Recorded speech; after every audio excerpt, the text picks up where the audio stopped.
Now let's discuss a few case studies that relate to this week's lesson.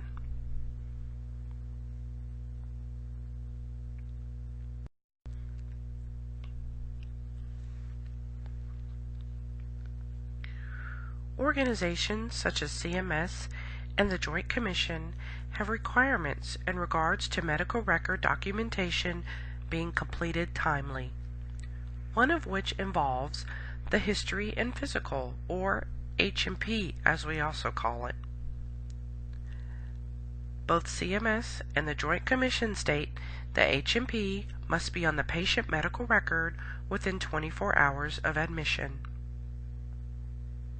Both organizations also go a step further and state if a previous H&P was performed, it may be used, but it cannot be over 30 days old.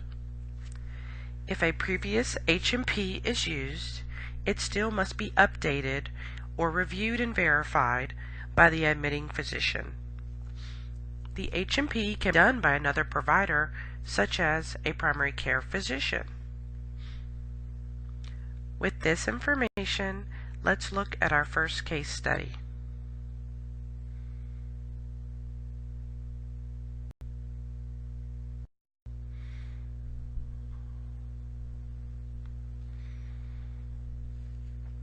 You are auditing medical records in a hospital. You come across the chart of a patient that was admitted that particular day.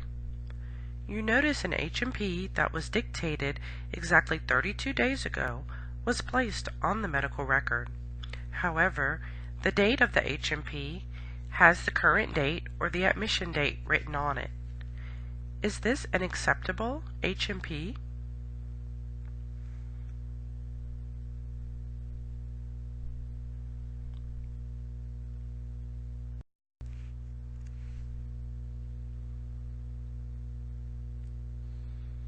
No, it is not.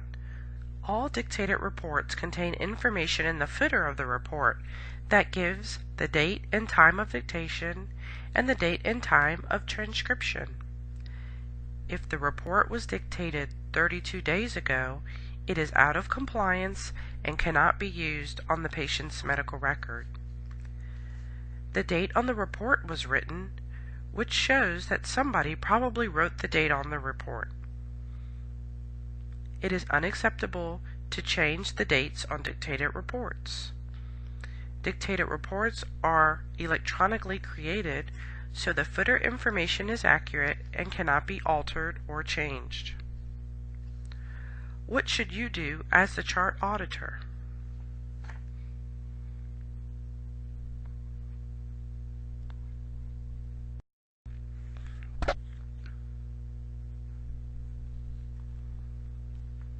You should notify the attending physician. If you are uncomfortable doing so, you can notify a member of the quality department or the health information management department. They are responsible for enforcing quality standards that include medical record documentation. The attending physician will need to dictate or handwrite a new H&P.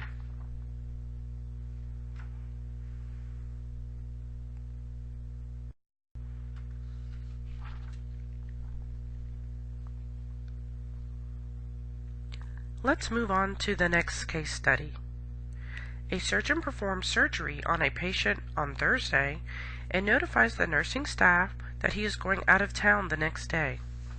He dictated the discharge summary before he leaves and also writes the discharge orders for his patient. He intends to not come back to see the patient before he leaves, so he decides to take care of all of the necessary patient documentation ahead of time. Are there any issues with this scenario?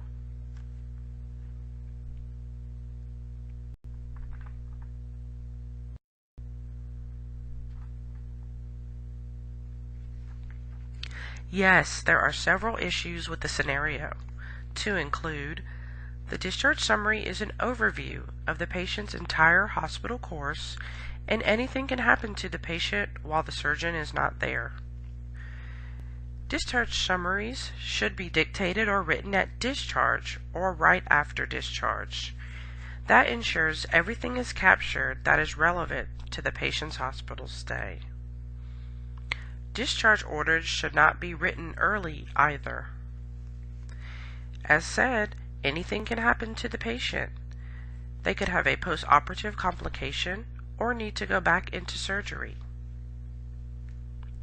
The surgeon can go out of town, but he is responsible for providing coverage for his patient while he is away.